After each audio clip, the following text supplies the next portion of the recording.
When the lifespan of artists is sufficient to create a full body of work, they are known and admired, and their work lasts through time. But when nature betrays them by ending their lives too soon, they may fade unknown into the past, unless someone loves them enough to keep their memory and creation safe for the future.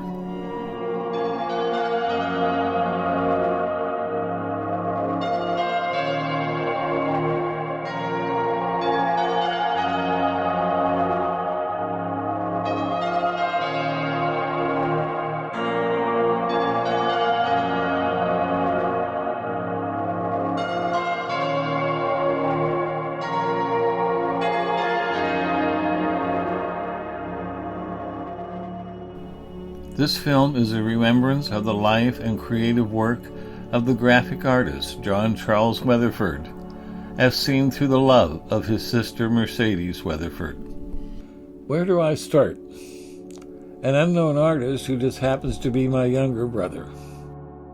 John was born on July 19, 1948, the same day as Edgar Degas, one of my brother's favorite artists, and the Degas' influence can be seen in John's art. We grew up in Denver, Colorado. Our parents were Jenny and Clyde Weatherford. We grew up with an older brother, Clyde, and a younger sister, Marilyn. John and I were in the middle, only a year and a half apart. We were raised Catholic and attended the neighborhood elementary and high schools in Denver. I always remember John drawing very young, 3 to 4 years old, especially drawing cartoon characters on the wall of the stairs leading down to his and Clyde's bedroom in the basement.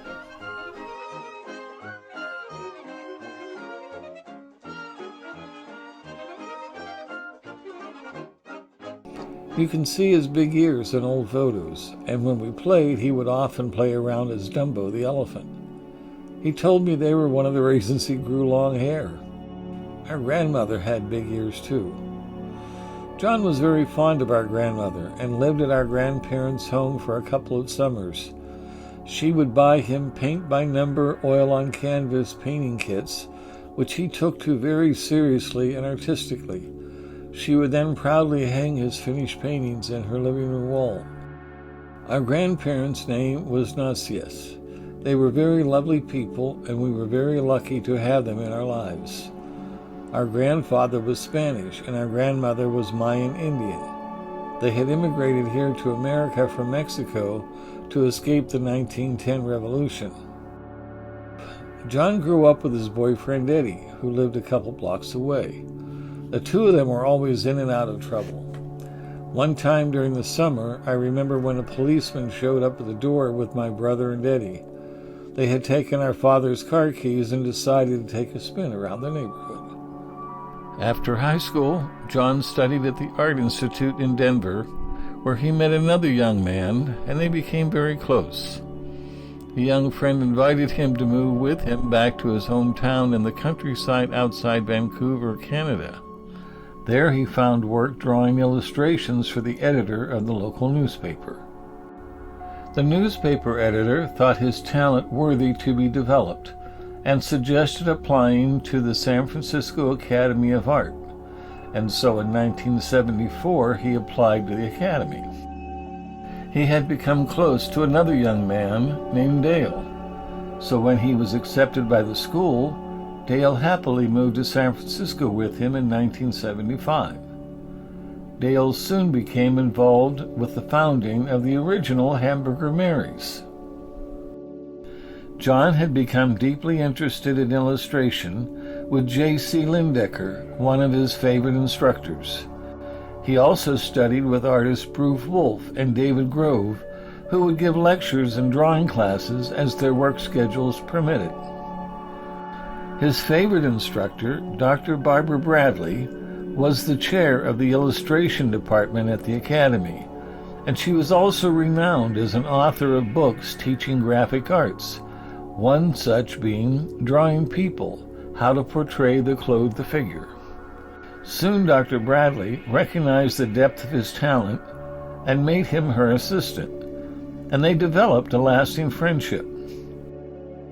She could see he was struggling to make ends meet, working multiple part-time jobs, and so she arranged a work scholarship to pay his tuition.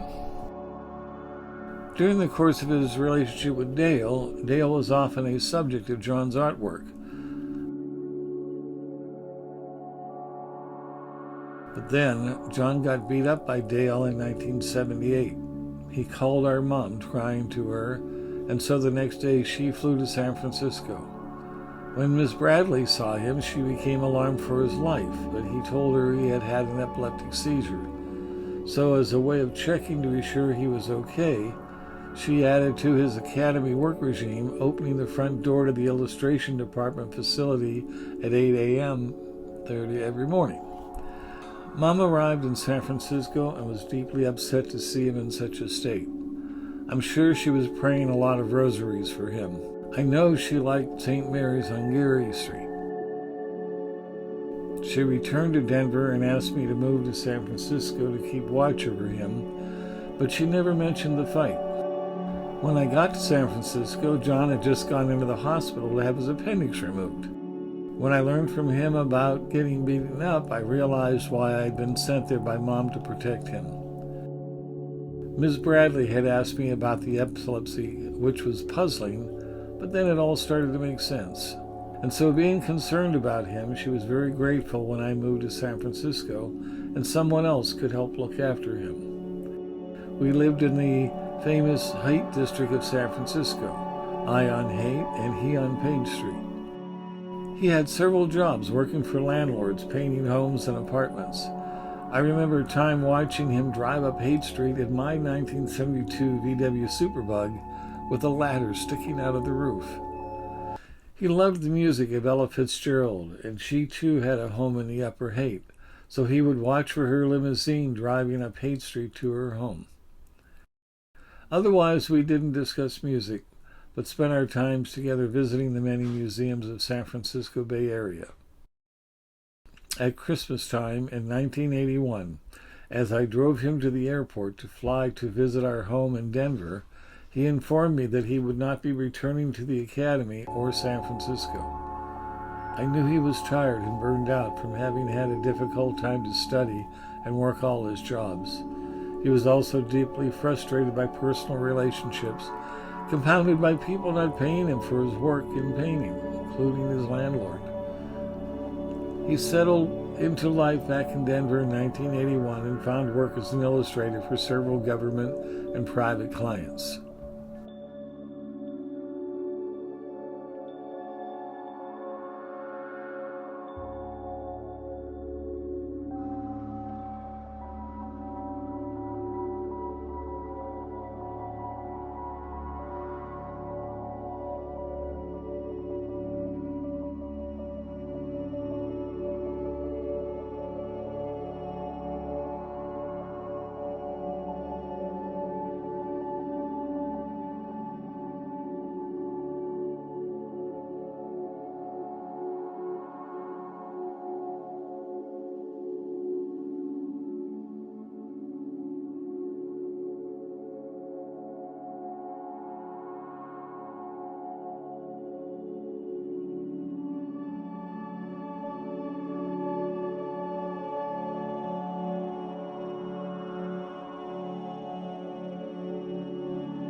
One Halloween, John chose to paint his face up like a member of the rock group Kiss. Wandering the flowers of his mother's garden became a common sight. Our sister Mary was married a few months before John died, so he was able to share in that joyful family moment, unlike our eldest brother Dick, who had died. December 4th, 1989, John Charles Weatherford died of AIDS.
My wish with the documentary is to show John's talent while he lived, although many of his friends are no longer living, thus making it very difficult to develop a documentary about his life. All I know now is that I was very fortunate to live and know him during the lifetime. He was a very special brother. I believed and still believe that John was a supremely talented artist. I say this modestly, of course. Now you be the judge.